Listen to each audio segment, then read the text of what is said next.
Olivia from Making It Millennial, and today is Friday, June 12th, which means it is payday. So we are going to be stuffing our revolving funds and our sinking funds today. We have our typical amount of $200 per week, but then this week we actually also started pet sitting for my husband's parents. So we are getting paid $260 for that also, and they paid us already before they left on their trip. So we are working with $460 this week. So a much larger number than we're typically stuffing. And I also have my $1 bills out ready to go into our little $1 box at the end. So I'm planning on updating my little tracking sheets either this week or next. These last few weeks have just been a little bit crazy, so I haven't had the extra time to update them. So we're still going to be just erasing and then writing in the updated totals. So let's get started with our revolving funds. Alrighty, so for our dentist, we will be adding $30.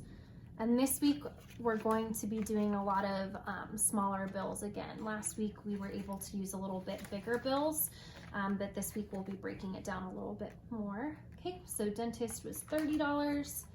Doctor, I'll be adding $25. So I'll grab a 20 and a 5. My next envelope is groceries. And like I said last week, we are pausing stuffing for cash for groceries because we are going to be using our debit card for it, just for health and sanitary reasons. But because we are working with a lot more money than we're used to this week, I am going to add in an additional 10 just to kind of give us a buffer. So the next category is spending. I'll be adding $20 to spending.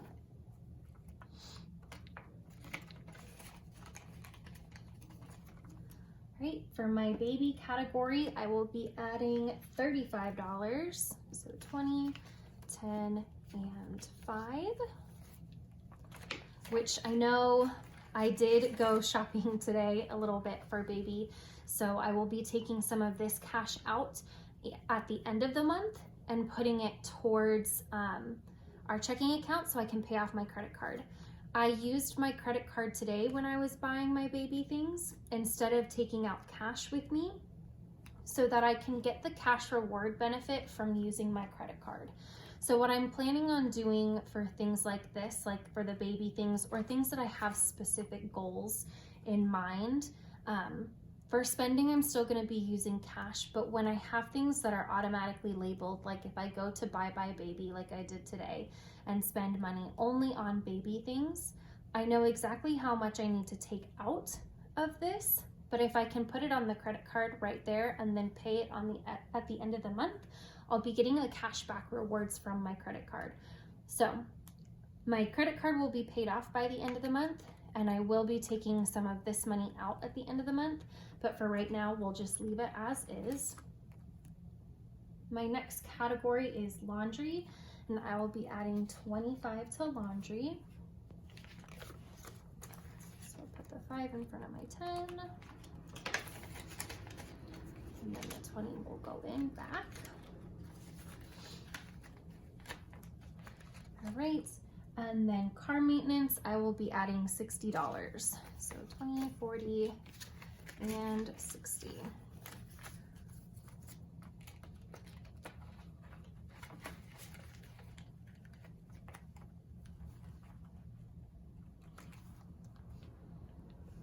All right, so before we move on to stuffing our sinking funds, we will go ahead and pull out my little sheet for the revolving funds.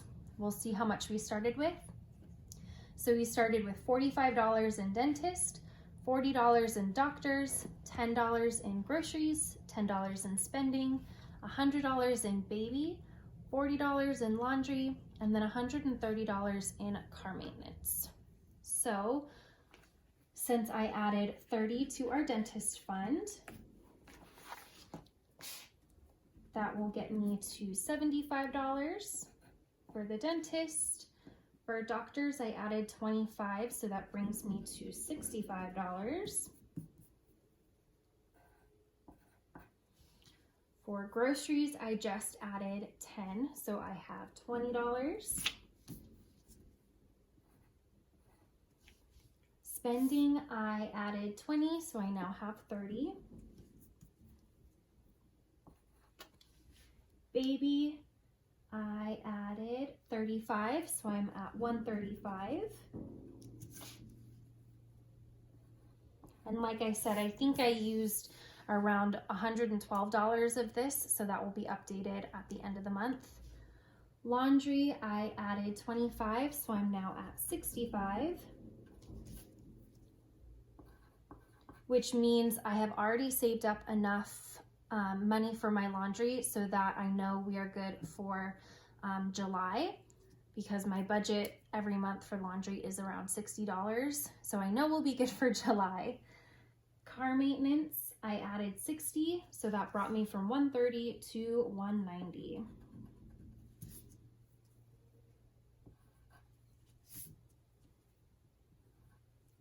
All right. So there is a look at our revolving funds.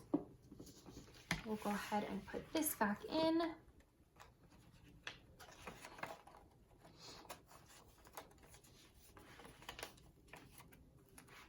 And then I will be able to flip back to our sinking funds. So for our sinking funds, we have our house fund, our new car fund, our 3 to 6 month emergency savings fund, our Christmas fund, and our birthday fund. So right now we're at 170 for our house, 125 for a new car, 1,875 for the 3 to 6 months, 115 for Christmas, and 115 for birthday. So because these are sinking funds, I do have a set goal in mind for these numbers. So I have our total goal right here. So I have $170 out of my goal of $10,000. I also last week added in a little percentage calculator. So we're starting off at 1.7% complete of our house fund, 1.56% complete of our new car fund, 34.09% of our 3 to 6 month savings, 28.75% done with Christmas, and 57.5% done with birthdays. So that is before stuffing. So let's go ahead and start stuffing, and then we can update this. All right, so for our house fund, we will be adding $60. So 20, 40, 60. And find my area for my 20s, there we go. For our new car fund, I will also be adding 60, 20, 40, 60.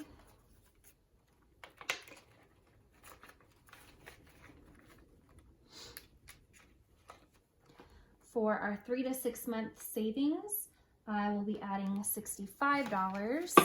So 20, 40, 65.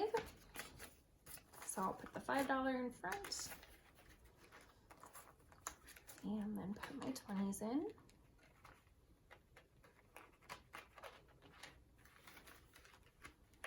All right. And then for Christmas, I will be adding 35, so 20, whoops, 30 and 5, so my 5 will go in front.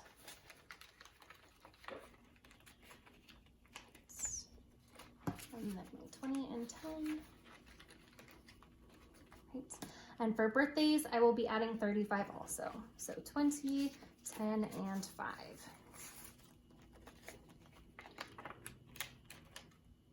So my 20 will go in the back. And this I actually need to switch. My 5 goes in front. Okay. And then I can add this week's 10 and 5. So now we can go back and update our paper. All right, so we can go ahead and update our total and our percentages. So for our house, we added $60, which brought me to 170 to 230. And 230 is 2.3% of our $10,000 goal. For a new car, we also added 60, which brought me from 125 to 185, which moves me up from 1.56% to 2.31%. So yay, I'm out of the 1% for these. Seems small, but it'll eventually add up. For our 3 to 6 month fund, I added $65, which takes me from $1,875 to $1,940.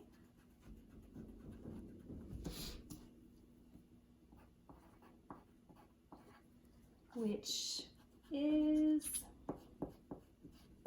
whoops, 35.27%.